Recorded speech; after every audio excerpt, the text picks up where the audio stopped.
later. What's up, everybody? Welcome to the Loud Spot. I'm your host, Sebastian Cosme, right out of Oklahoma City. Today, we are sitting with Ava Gore, joining us on the podcast. What's up, Ava? Not much. And then we got Steve from the punk rock band out of Canada, Belvedere. What's going on, dude? What's going on? Nice to be here. Thanks for having me. Yeah, absolutely. So a Canadian punk rock band, and I totally screwed up earlier. Thought the band was like later in the 2000s. You're like, no, 1995. So the band's pretty seasoned. You kind of caught us on our reunion, which started in 2012 or 11 or something. But we'd already been around for about 15 years before that. But that's okay. Okay. So I didn't even know there were punk people in Canada. Oh, you wouldn't believe it. There's lots of us. So you said the band was doing a reunion. Was there like a break from the band and then started back up? Yeah, we split in 2005, and then we took a 7-year hiatus, which I didn't take much of a hiatus. I started another punk band and put out 3 records and toured to 40 countries, and then got back into it again in 2012, and then never broke up again. So here we are still, 6th album. Why did the band decide to get back together after 7 years of being apart? Well, I think after spending close to a decade on the road, we were doing 200 plus shows a year. We all got sick of each other, and then you split up and go to college for a few of us, get families, and then realize that maybe we didn't hate each other as much as we thought we did. And so, yeah, kick it off again. Why not? Have you guys done since the band started? Have you done a lot of world tours again? Yeah, actually, since we've been back, we've probably done even not more stuff, but I would say bigger stuff for sure. We've been on tour with most of my heroes growing up, so it's been good. So yeah, it's we put in a lot of effort in the 90s. We toured the States a ton in the 90s, and since we've been back, we've had some good tours with Pennywise and Lagwagon and NOFX, and it's been good. It's been really good. That's pretty cool to be able to tour with a bunch of bands, and you probably listen to them being in the punk scene altogether. Did you grow up in the punk scene in Canada, or was there much of a punk scene in Canada? Yeah, I mean, I started going to shows in 91, so it was very different than it was in the mid 90s when some of those bands got popular. But yeah, being junior high school, I was going to shows almost every Friday, and every city in Canada sort of had its own version of a punk scene. So. Ava wasn't even born yet when you start doing that stuff. I hear that a lot these days. I get interviewed by a lot of people that weren't born when my band started, so that's okay. I was around. I was there, except for I was like in junior high probably. Dude, I haven't been to Oklahoma since like '99, so that gives you an idea of how long we've been doing this for. Okay, yeah, I didn't live in Oklahoma in '99. I would have hated to see what the punk scene was like in Oklahoma in '99 because. The punk scene now in Oklahoma, there probably is a punk scene in Oklahoma. I'm just not in it. I'm from California, so well, do you remember the Oklahoma show? I don't. We used to play a lot of basement shows in the 90s. So, if we went down there for 6 weeks, I would say we'd probably only play 2 or 3 sort of, I guess, real venues. A lot of the times it would be, we'd book off this magazine called Book Your Own Fucking Life. And it was just like, kid promoters, whoever wanted to put on a show. And a lot of the times it was in people's backyards or basements or like frat houses or whatever. And we used to play California a lot too. And the same kind of thing. Some of them were real venues in Hollywood. And sometimes we'd go out to Isla Vista and in Santa Barbara and play, on someone's front lawn. That's where I'm from. Oh yeah? Ivy. Yeah. Only one of us have been arrested there. That's impressive. Yeah. I've never been arrested there, thank God. What all? So I would assume you've done some European tours as well. I've been there. Yeah, I've been there almost 20 times with both bands for sure. Yeah, we started going to Europe in about 2000, 2001, and we still go. We were supposed to be there 3 times this year until shit hit the fan. So we'll reschedule for sure. Yeah, and then your album just came out on this Friday. Yeah, a couple days ago. Yeah, 6th album. And why did you? Because I talked to a lot of bands since I started the podcast. A lot of them are dropping singles instead of albums. Why did you guys decide to go ahead and just drop a full-length album? Yeah, I mean, basically because, like I said, we had about 100 shows booked, and so there was nothing else to do but then write a full-length record. And the band, we have labels that can put this stuff out, and we felt it was a good time to sort of drop this now, in hopes that maybe in the fall and early winter next year we can go tour. It's been 5 years since our last record, so we were about due. Yeah. After 5 years, fans start wondering, are you guys coming back out with another record? What made you want to start playing music in the first place? I started playing guitar in the late 80s, just watching just buddies in school and stuff. And that's what got me into music. But going to shows was actually what kind of made me think I could play in a band. Just at that time, it was sort of, just alternative music. It wasn't punk rock or whatever. I mean, there was definitely punk bands, but it was just kind of, you would just go to the university and see a show every Friday. And I started seeing people that, I started, watching them play and go, I could play stuff like that. Or, I'd go and hang out with my friends and be like, we should go, play some riffs and see what happens. And that's really how I got into it. But the scene was a big one for me. It was a scene I wanted to be a part of. And I liked the camaraderie between everyone. It felt like everybody was on the same page, and a lot of us were misfits back then. So it was nice to have some people to hang with. Was there any other genre that you played, maybe not in a band, is there any other genre that you listen to or like to play besides just punk music? I mean, I grew up playing metal, but I really grew up playing piano. I played classical music for 8 years. So that's where my music career kind of started. I should say that's where my music started. There was no career playing piano in my basement. But yeah, I mean, metal in my junior high days and stuff, very quickly led into the Pennywise and Bad Religion, Dead Kennedys and bands like that. And it was an easier transition because I felt like I could play that stuff, where some of the the hair metal from the 80s was a little tough to copy when you're 13. Not now. Everybody's got YouTube videos to play after, right? But we had to figure that out. Right. Nowadays, some people don't even really play guitar anymore. But I feel like for me, because I started listening to hip hop first. Then that went from that to like Sublime type stuff, and then to metal, and then I transitioned into punk rock. And only listened to punk rock for quite a long time. And now I kind of go back and forth between metal and punk. But I feel like a lot of people that do punk rock kind of come from metal and then go to punk. Maybe I'm a musician, and you know what? It's true, because as a drummer, it's easier for me to play punk drums than it would be to do double bass kick and metal drums. It's a lot more difficult. And that's a good point. And for us touring, especially in Europe, where we're playing festivals all the time, so often it's hardcore punk and metal kind of put together on these festivals. And so a lot of metal guys kind of came from punk too. And so there's a lot of like back and forth there. People choose their direction, I guess. But there's definitely a lot of crossover. And if you listen to our stuff, I mean, it's not just sort of 4/4 straight up punk.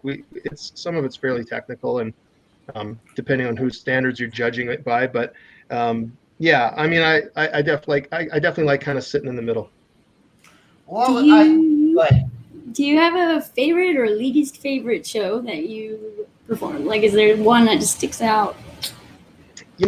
We've done close to 2,000 shows, and it's hard to sometimes remember them all. I book a lot of them, so I actually do remember them better than the other guys. My favorite show, I have a lot of favorite shows. We had, I think our first show in Montreal was with Bad Religion and Strung Out, and this was in '99. And I remember that it was like 5,000 people. There was a huge show. And this is, at that point, we were kind of a band playing basement shows up to that point. So doing that tour was big. The first time I played Tokyo was amazing, just because I never thought my band would play there. I always knew that we would tour the States. That was always something that we got at right away. But playing Tokyo was like, I never thought we'd get there. And I remember in the early 2000s, we did a tour in South America, and we played Venezuela and Colombia and Chile and Brazil. Well, actually Brazil was later, but playing Caracas was like, nobody played Caracas. Like, nobody got to Venezuela. There was like 2 bands, that had played there earlier that year, like punk bands from North America. And so I felt like those were kind of really memorable dates, because we kind of trailblazed a little bit for some of the genre, which was cool. Was there a language barrier? So, like, because you're going to these countries, like, let's say you're in Tokyo, right? Yeah. Would you say Tokyo had a harder language barrier between who was there, like, when you get to the show, compared to maybe some European countries? Like, was it hard to communicate? You know, like I was actually, because you have this sort of ignorance if you're from North America and you go to places for the first time and you assume that like because so much technology comes from Japan that maybe there's a lot of English there, but there actually isn't a lot of English, at least not for the older people. A lot of kids did, but you know, they knew the band, and they did their best to try to speak English, and we tried to learn a little bit of Japanese. But going into South America, every time I go to South America, I learn a little bit more and more Spanish, a little bit of Portuguese, but mostly Spanish. And like my kid's in Spanish immersion now, so we make a real like concerted effort to learn as much Spanish as possible. And people love it when you speak their language. It's the same thing when I go to Italy. I always have a few lines in Italy I try to speak because I'm in their country and I respect it. So, but you know, Tokyo, it's a trip because it's so much different. You know, you try to look, you know, there's not a lot you can read. It's like when I went to Russia the first time, it was like, you know, Oh yeah. there's not a ton of English here, and that's Cyrillic, so I can't make it out, you know. And it's not like when you go to France or Spain, you can kind of like, okay, I can kind of figure out what's going on. Like Cyrillic's just like, whoa, like, so it is a Yeah, 'cause challenge, different but that's letters. fun. Yeah, but that's fun. Yeah, I get, you know, that would be kind of fun. And it's funny you're talking about the Spanish. Like, I grew up around my dad's first language is Spanish, and my Yeah. mom's deaf, right? My mom's deaf, okay? Okay. I don't know Spanish or sign language, like, Wow. Yeah. at all. Yeah. I personally love it. There was a time where I could count to 10 in 10 different languages, but I've Oh, now cool. forgotten some of it now. And it, you know, there's so much downtime when you're touring. You know, the promoter brings you around, you get to a venue, and you're kind of sitting there. It's like, oh, I'm going to learn a little bit of where I am. You know, I still try to do that if I can.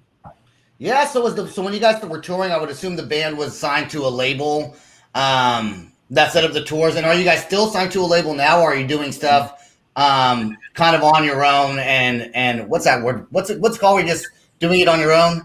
DIY. DIY. Yeah, So yeah, we've had quite a few labels in, like we've got, you know, labels in Japan and Canada and the States and Europe and stuff. And but you know, the booking part is generally separate. I run a booking agency, so I book a lot. I book 20 bands actually in overseas, and so that's one thing I've had about 20 years experience in. So I started, you know, booking other bands. So we have had agents throughout our years, but I've sort of taken the reins on that now. But we're on Thousand Islands Records for Canada and the US, and then Lockjaw Records for the UK and EU, and then they all have different distributors in each area. Okay, so when we play this song, they will still be on here recording, but Facebook might shut us down because they don't like they don't like when I play music that are on labels. But let's find out what they do. I'll know if they do or they don't. But let's go ahead and play it. This song's called "Good Grief Retreat," right? Right on, you got it. Okay. All right, now this song is, for anyone that's watching, this song was pulled off of YouTube, so the sound quality is not as good as an actual MP4, but it's not bad, and it's a lyric video, and the song is pretty cool, so let's check it out right now. It's fast, it's punk, and it's Canadian. Let's go. Oh, I got to push play over here. Here we go.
All right. We had some people complaining that you couldn't really hear the sound, that it wasn't really, but we'll get it when it goes on YouTube. You'll be able to hear it just fine. Yeah, so, for sure. Yeah. So, if you look up Belvedere, our stuff's all over the place up there. So, but yeah, yeah, a little quiet. That's okay. Yeah, you look at Belvedere Band and you guys all kind of music videos. Now, why did you decide to, or are you going to also do a music video for this song, or are you just going to keep it a lyric video? Well, you know, we put out 4 singles already for the record the last couple of months, and we have done videos for sure in the past, but it's kind of tough because we're in Calgary and our bass player's in Toronto, and we're in various stages of not being able to get together. So we're hoping that maybe over the summer we can do something for one of the songs. Being a band so long, hey, what's up, Raphael? How are you? Hey. I'm trying to find it. There it is. Being a band for so long, have you had a bunch of different band members come in and out, or has the band has the core stayed the same, or is it completely changed up? I'm the only original member from ¡95. Oh, so wow. We've definitely had a few drummers over the years, and then more recently, just before about 2 years ago, the guitar player and bass player that had been in the band since '97 split. Everybody kind of decided they wanted to stop touring, and so had a little conversation with everybody who wanted to go on, and then we took, you know, basically the year to get 2 new guys kind of brought up to speed just in time to tour, and then not tour and write a record. Yeah, you guys are planning on touring again though soon, right? Yeah, we're hoping to go back to Europe here. We've got 3 Europe tours, some Canada stuff, and maybe some US stuff to make up here. We had some stuff in Mexico that fell through as well. So we're kind of itching to, you know, when things are able to make a lot of this up. Okay, and you being the one, and you book most of the band's shows, right? Yeah, that's right. So take us through the process of how you set up tours. Like if you're going to go to Europe, how do you know? Like, do you have like a set map that you try to follow, and you just call the venues up and set up your own tours that way? How does that work? I mean, I've got a pretty good book of people that I go to that are promoters, and you know, generally now we've done this a lot. So you kind of look for the festivals to sort of get things rolling, and then you just kind of route the tour from there. We try to get to as many countries as we can. You know, definitely in the last 10 years, we haven't been able to, you know, play more than 4 or 5 shows at a time. So it's usually fly over for a festival, do a couple of club shows and go home.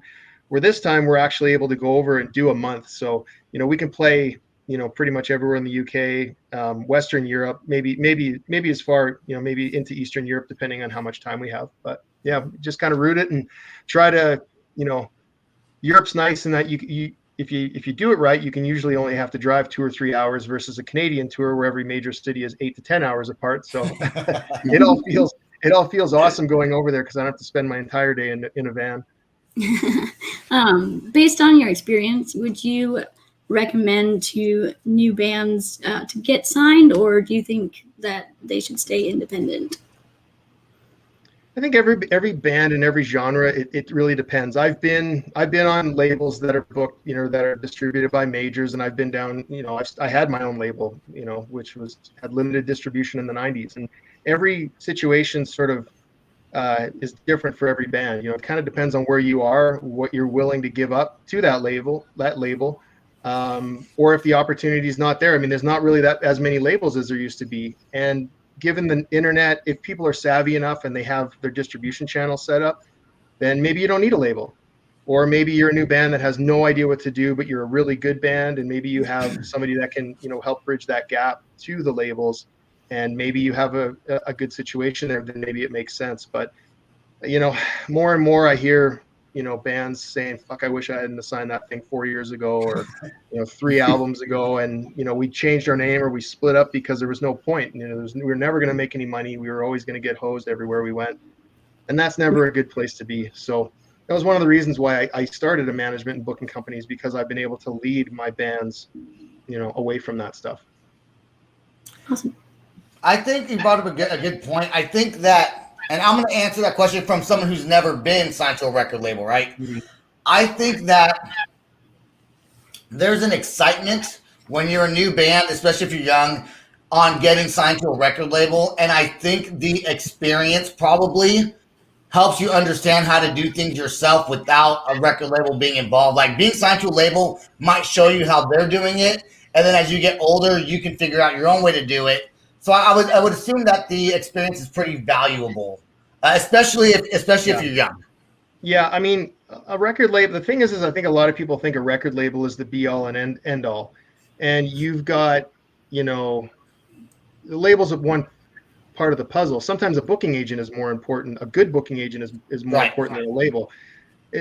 You know, and a manager is kind of a funny thing because everybody, you know, sometimes there's real managers and then there's your buddy who thinks he's a manager, you know, and that's a very different thing, and that sometimes creates a lot of friction with me sometimes with my bands, and you know, it's some people that kind of the fifth or sixth member that maybe shouldn't be in the mix. So you know, but then sometimes you've got that manager that has the connections to the label and the tours and everything, and they go, look, you don't even need a label, just go on tour with this band, and you know, they'll get you in front of the right audience. And you know, again, it's just how much do you want to take control of and how much do you want to give away. But you know, one size doesn't fit all. I think labels are also good if you don't have the money to put money into your own stuff. But to be honest, if you're in a band of 4 or 5 or even 3, if you can put your money together and do your own promotions and find a good booking agent, like you said, to get you out there for the shows, I think that maybe a label is not as important. But if you need the money and you don't have money to pump into an album, then a label is probably good because I think they probably front, or they used to anyways. I don't know if it's the same as as it is now, like it was then. But don't labels, isn't that kind of the job to help pump money into the album or for Yeah, like the recording and but that's changed a lot too as album sales decrease over decades. It's that money's not there either, and so I think a lot of bands kind of get up to the, you know, they get up to the plate and then they go, oh, I thought you were going to pay for all this. We're like, well, you have no history, so, or record sales, so how can we give you $20,000 to go record, you know, if you haven't proved your worth yet? And then now you're, you know, so then it's like, do you want a record deal or do you want a licensing deal? And those are different things, right? So right. Okay. Now I got just a couple more questions for you, and then I'll give the floor to Ava if she wants to ask some final questions. But you said 20 bands right now, and you're also getting ready to do a tour. How complicated is that while you're on tour? I see you kind of smiling already. How complicated is that for to be able to book bands while you're doing a like European tour? well, I mean, a lot of this last year has been kind of a real pain in the ass because all the bands I booked almost 300 shows for 20 bands, and leading up to it, I had that whole year leading up to it, right? And then everything just kind of got flushed down the toilet. So that is one of concern now, is that like as I'm gearing up to go away for 100 shows, how, you know, it's not all at once, but you know, how can I set everything else back into place? So luckily I'm a multitasker and I'll be able to figure it out. And most of the bands are not full-time touring bands. They'll go to Europe for 2 weeks or something like that. And all I'm doing is copying and pasting with the promoters. It's one email, everybody rebook the venues, you're good to go. And sometimes it's, you know, you have to start from scratch. So yeah, I have an intern in Toronto. I have another one in the Netherlands. And those guys are really helpful with regional booking, and you know, just keep grinding away until we get things back to normal. Okay, and then one last question is: do you ever book the bands that that you're the booking agent for? Do you ever book them on tours with your band, Belvedere? Yeah, that's actually the ideal. Okay. So Then I you don't have to do definitely anything. I just book my shows, and then I'm like, you guys can open, cool. There you go. There you go. Yeah. Ava, you got anything? Um, who or what inspires your music?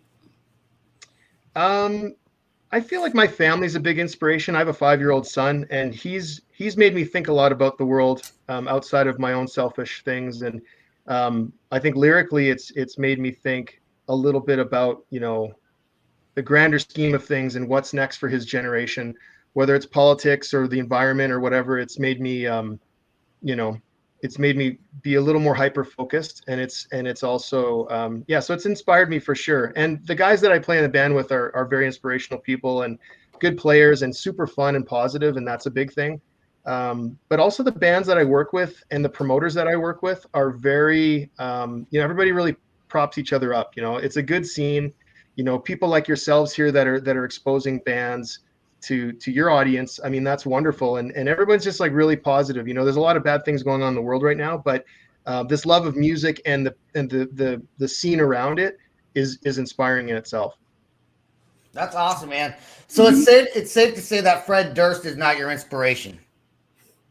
I don't know him, and I don't have anything against him, but Nookie didn't have much play in this album, that's for sure. No offense to him. You're not gonna do a cover of that song. When you're touring outside of Canada, when you're touring like say in Europe, do you have like a stripped down version of all your gear and your equipment? Like, how is it logistically complex, or do you rent stuff over there? I have backline companies in most parts of the world that we hit up. So most of the time the bands will bring a small amount of merch, because you always have to think about borders and things like that. Usually your guitars and your breakables, if you're a drummer, cymbals, kick pedal, hi-hat, snare drum. And then most of the backline we can rent. In Europe particular, there's a really good network of companies, and it's fairly inexpensive. You can rent a backline for anywhere from 50 to 100 euros a day. And then, as well as the backline, you have all the vans and everything, and drivers if you need, so. That's awesome. You have any more questions, Raphael? I forgot to even ask you. You guys are in the band. You probably have better questions than I do. Is there anything else you want to ask him? Being from Europe, you're from Europe. Do you have any other questions you want to ask him before we get off? Well, I mean, probably, I was not here at the beginning, so but a bit. I heard something fascinating that you've been in this band since '95. Yep, that's right. So how do you hold this together? It's and you said you've been the only member that stayed. So I assume there's been a lot. I mean, we all know that there's a bit of drama in bands here sometimes. Like we have drama all the time. Well, some of these guys have been here for 20 years. So like I say, two of the guys that have been around since '97. Just recently left. So, there has been some members that have come and gone, and, especially for a band like us that, we're still grinding away and playing, small to mid-sized venues. You either want to do it or you don't. And sometimes people hit parts of their life where, things like family and stuff are more important to them. I'm in a good spot where my wife comes to Japan and South America and all this stuff and sells t-shirts. She has her day job by day, and she's very supportive. My kid has seen us play at a festival in Belgium. And, as time goes on, I want to be able to bring him to more of that stuff. I'd love for him to see South America and Japan and places like that. So it is tough to hold together, but we're fortunate enough that we have a good fan base that's really dedicated. And that makes it easy, like there's people, It's not massive. Sometimes we get to do these big tours and festivals. Most of the time we sort of play in front of 100 to 400 people on our own. And that is magical because we can do that in most places of the world. I can't think of any other reason to want, like, there's nothing else I'd rather do than this. That's amazing to me that, a bunch of kids from Calgary could do that.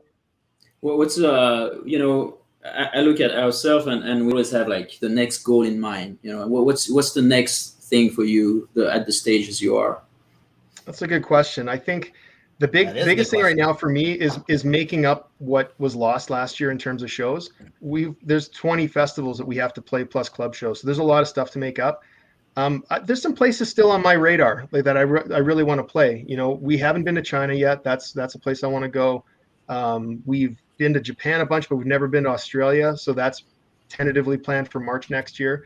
And we haven't played the States since 2003. And that is, I don't want to say it's on me, but it's been tough because we haven't been able to do full-time touring. And as you may know, a lot of artists that come from outside of the States have to get very expensive work visas. And so when you're only, playing 4 or 5 shows, I can't drop $3 or $4 grand on a work visa plus all the other expenses and make it work. Right. So as we started becoming much more popular in Europe, we just started going to Europe, and that's why we stopped touring, where we used to tour the States almost exclusively from the mid 90s to early 2000s. That is interesting. That's a great question. You should be on the show more. We missed you. No, you guys, you both had great questions as well. Yeah, I appreciate you coming on the show. We're past the 30-minute mark. You say something? Nope. No, Thanks for having me. Okay, so that's an echo. All right, cool. Well, I appreciate everyone being on the show. Steve, thanks for coming on, sharing your experiences with us with your band Belvedere. I look forward to hopefully seeing some music videos come out. I'm gonna go check out the album that just dropped. I'm looking forward to that as well. Yeah, no problem. I want to thank everyone that listens to our show and watches us on YouTube and downloads our Apple and Spotify. So you can check us out on all platforms. Go check out Belvedere. Is there anything, Steve, that you want to say last words where people can go maybe find your merchandise, your website maybe? Well, if most of your audience is from the States, you can look at Thousand Islands Records, and that's where you can find our vinyl and CDs and all that stuff. And yeah, look out for their new album called Hindsight is the Sixth Sense. There you go. All right, don't go anywhere. Stay right there, and we'll talk to everybody soon. This is the Loud Spot outro by Nothing Short of Tragic. Is this all talk with no action? No. Is this my thoughts with distraction? No. Is this what I bought that's in fashion? Or is this the Loud Spot with Sebastian? Yes. Does Nothing Short of Tragic have its back again? Yes. Does everything that's good really have to end? Yes. A pimp host has a pimp show, so to get more episodes, make an order, this is over. Thanks for watching our video. Don't forget to click the like and share button. Don't forget to go to our YouTube and subscribe. If you want to listen to our audio and pick up some cool merch, go to www.theloudspot.net. Peace out, rock on, much love.